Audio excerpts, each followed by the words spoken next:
friends, welcome back to my channel. In today's video, I'm going to be talking about 26 things that I learned in 26 years of life.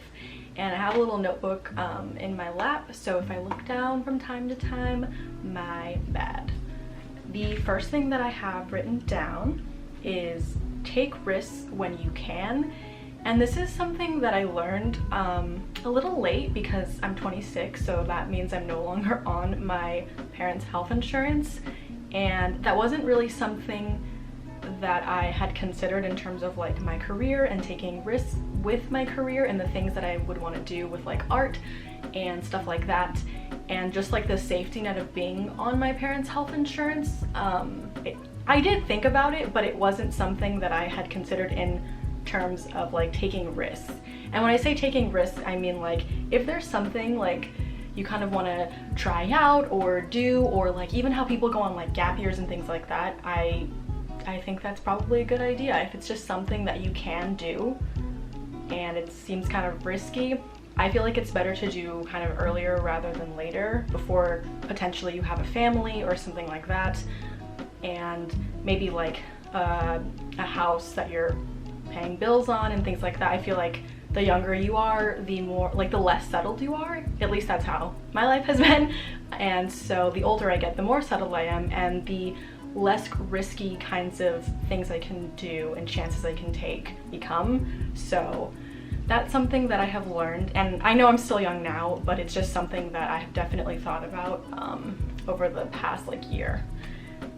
2, this one's oddly specific. I don't know why that would be. It's not like I've ever done something like this. It says, even if you've pre-ordered something like online, bring your credit card in person anyway.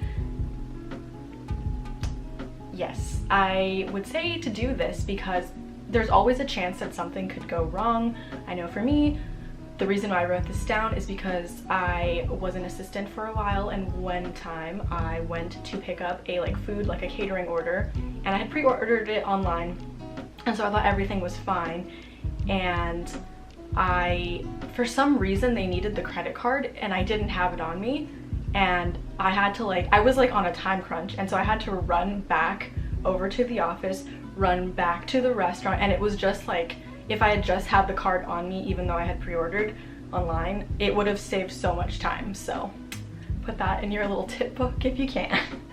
3, work. This one's a little bit of, some of these are just painful to read. Work doesn't get done on its own. Shocking, I know. And what I mean by that is a lot of times I have these big goals and aspirations, and I always am thinking about things in the future and how I would like things to be and how I want my career to be and things like that. And in order to get to my ultimate self and ultimate self and ultimate being, I have to put in so much work. It's not just gonna be I wake up and overnight, you know, it's where I want to be, and I have to constantly remind myself to kind of stay in the present and work on what I can do to kind of get to that goal, and it's not something that's just gonna magically happen, and so I put that one down. 4, and this one's a tough one, is to be less judgmental. And it's not something I just learned when I turned 26, it's just in the course of my life. Is, you know, growing up, I definitely feel like I was a bit more judgmental than I am now, which I find great. I'd rather be a lot more open, and I feel like I am now, but growing up I definitely was a lot harsher, including on myself. It's not just I was judgmental towards the outside, it was also on the inside, which is unhealthy. And so over the course of my life, that has been something that I've been trying to kind of break out of, and not be so just quick to jump to conclusions and judge right away. And that's something that I have to constantly and consistently remind myself to not do that, especially to myself. So yeah. Number 5 is to take advantage of opportunities, and this kind of goes along with the first one that I mentioned, about taking risks and things. Number 5, taking advantage of opportunities, and don't make excuses for things that you can control, because it's really easy to get caught up in the minute things. that you actually have control over, and instead of like complaining, you can just like start working on things. And when I say take advantage of opportunities, there's like so many times growing up where I definitely just passed on opportunities because I don't know if I thought they would come again or what, but yeah, just take advantage of all of the opportunities that you possibly can. Number 6, ask for things you want, or you'll never know the answer to them, and you'll never know. Who knows? You could have potentially gotten something that you actually wanted if you had been bold enough to actually just ask for it. And a lot of the times, things that you could ask for to the other person or whoever you're asking or whatever you're asking, it might not even be that big of a deal that you're thinking it is to the other person or to whatever you're asking about. And so you might as well just try, or you'll never even know. Number 7, this is more of a pet peeve of mine, not something that I would ever do because it's such a pet peeve of mine, but I put take your trash out of the movie theater and baseball games. Like, so many times I have been to the movies and people will just like straight up leave their popcorn and like soda and candy on like in their chair, like on the floor, back when we could go to the movie theaters. Thinking about movies now. But yeah, people will just straight up leave their stuff like on the ground because their like rationale is that someone is gonna clean it anyway, and that like thought process drives me up the wall. Because yes, sure, there are employees who are going to clean, but why would you make it like 20 times harder for that person? Like, imagine having to walk through like every single aisle and just like picking up all this extra popcorn and soda when someone else could have just like done that for you, like with no extra really like effort on their part. But it creates such a huge problem and time. It just like creates, just the whole thing. So yeah, please do that if you don't already. That's my little rant on that. Number 8, friendships sometimes end, and that's okay. Friendships sometimes end, and that's all right, because you know, people change, things change, and that's fine. And sometimes that's gonna happen. Number 9. Okay, so this one is definitely from just working. Try to have like solution-based thinking process. I know for me, a lot of times when I would make mistakes, the first thing I want to do is just kind of spiral about this mistake that I made instead of like trying to think of a solution first. And so over time, I've tried to learn to kind of think with a solution in mind like pretty quickly, and then kind of go back and figure out the whole like wallowing situation instead of doing it so it's not wallowing then solution. It should be solution and then wallowing, if that makes sense. Number 10, try not to yuck somebody's yum. Like, this could be about their food preferences, their movie preferences, their music preferences, literally any preference. For the most part, like, just like keep your opinion to yourself. If you like, there's no like, it makes me so sad when you see like someone all like bright and excited about like some food item or something that they're like super jazzed about, and then like someone else comments on how like disgusting that is and how they would never do something like that, and like you see the light just like dim out of the person's eyes, and it's so sad. So that's kind of what I mean with like, don't yuck somebody's yum, especially with like food and stuff like that. I think is like, it makes me so sad. Number 11, be yourself or you'll have to pay for it later. And that sounds a bit like a threat, but what I mean by that is just kind of, there's really nothing better than being like your authentic self. That's something that I like stand by forever and will stand by forever. And yeah, just authenticity, man. Number 12, when you're driving and you're driving with like other people in the car, don't let them dictate how you drive. Don't let them pressure you. Even if you like are driving by yourself, don't let other people like who are speeding behind you, getting angry, getting aggressive or whatever, dictate kind of like how you're reacting to the situation. And I don't mean don't defensively drive, because you absolutely should, but what I mean is kind of like, if someone's in the car with you and don't like let them dictate how you drive. Don't let them change your mood. If you're like, I know for me, when I drive people around, I don't know what happens, but I just get like so nervous about it. Like, I feel randomly like they're gonna judge how I'm driving, and therefore my driving seems to be like not as good as it normally is, and I just like allow like people's presence to just kind of like impact me.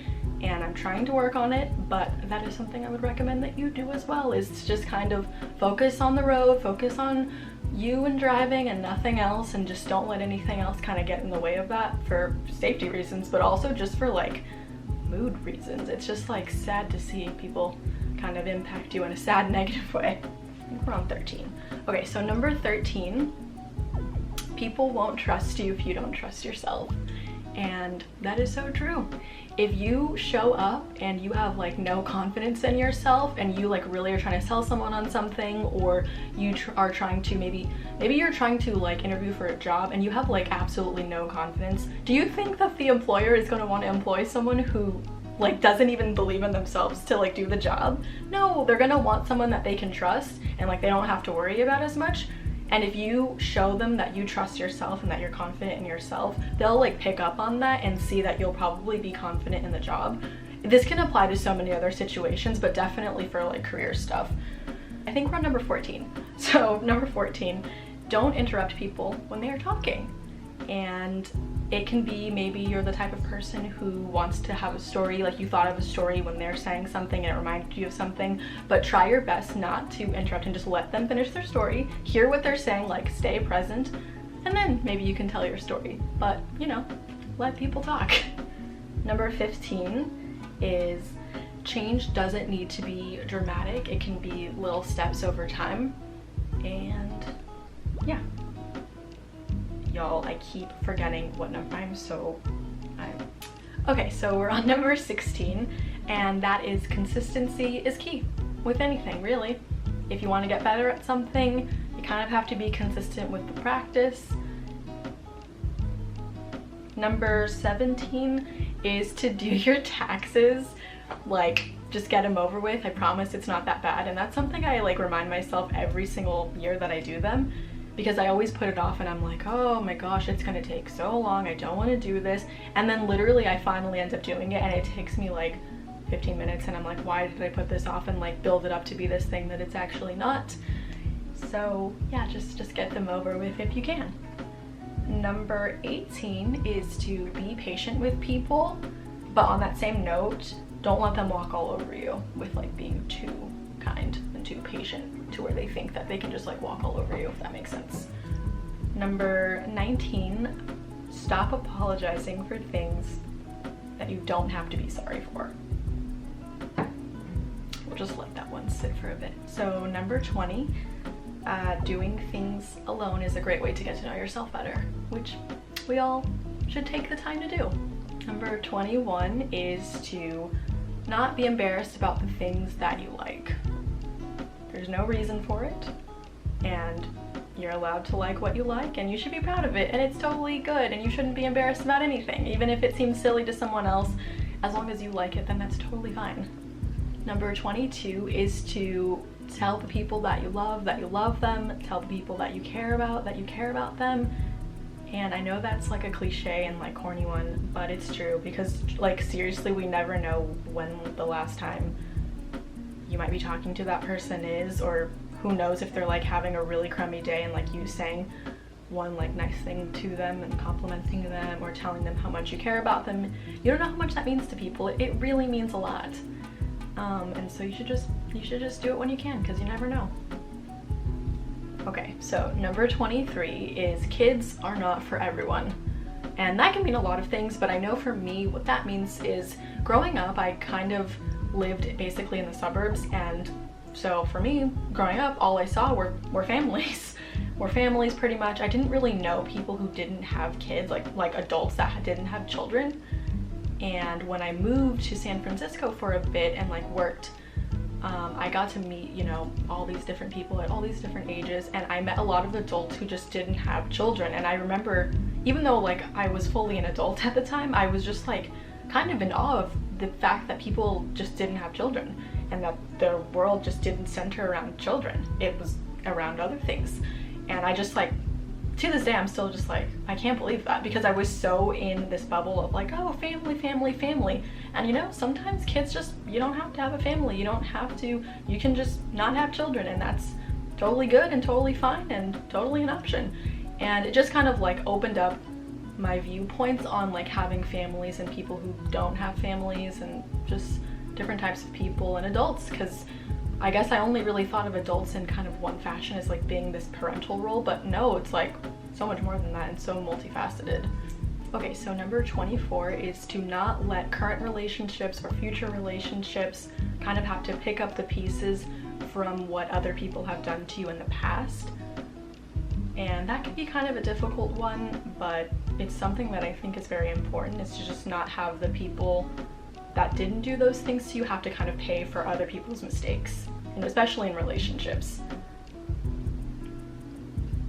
Number 25, being self-sufficient feels really, really, really, really, really, really nice and really good. And I almost can't think of something that's like a better feeling than being self-sufficient. So I highly recommend, if you can do something by yourself, you should at least try. It's not that you shouldn't ask for help. You definitely should if you like actually need it. But if you can try to figure it out by yourself, it feels like really reassuring and boosts your confidence. And I just think it's like a really great thing. So last but certainly not least, number 26 is to help someone if you have the means to help them. And that might seem like very vague, but I kind of mean for it towards career stuff. And what I mean by that is, let's say you see a coworker who's like struggling with a task. If you can like help them and you can help them solve something faster or easier, or if you see them like carrying a bunch of boxes and you're like, hey, do you need a hand? Like, yes, you should totally do it out of the kindness of your heart, but it's also beneficial for like boosting relationships if you're trying to, like maintain relationships and develop them. Helping them with like something that seems minute at the time could reap so many benefits in the future, just like developing that like relationship and rapport between the two of you, and they know that you're like helping them, and so maybe they'll help you with something. And you shouldn't necessarily think of it in that way. It should probably be out of the kindness of your heart, but it is like a business kind of thing in the back of your head that you're thinking of like investing into this relationship and thinking of like the return on that as well. And yeah, so that's everything. And I know it's been a billion years, I think, since I posted about shaving my head, which y'all can see my hair has grown quite a bit. Let me know in the comments if you want me to do like a hair update video specifically. I have a schedule planned out and I don't really have a hair video included, but if you all want to see, let me know. And I will see you in my next video. So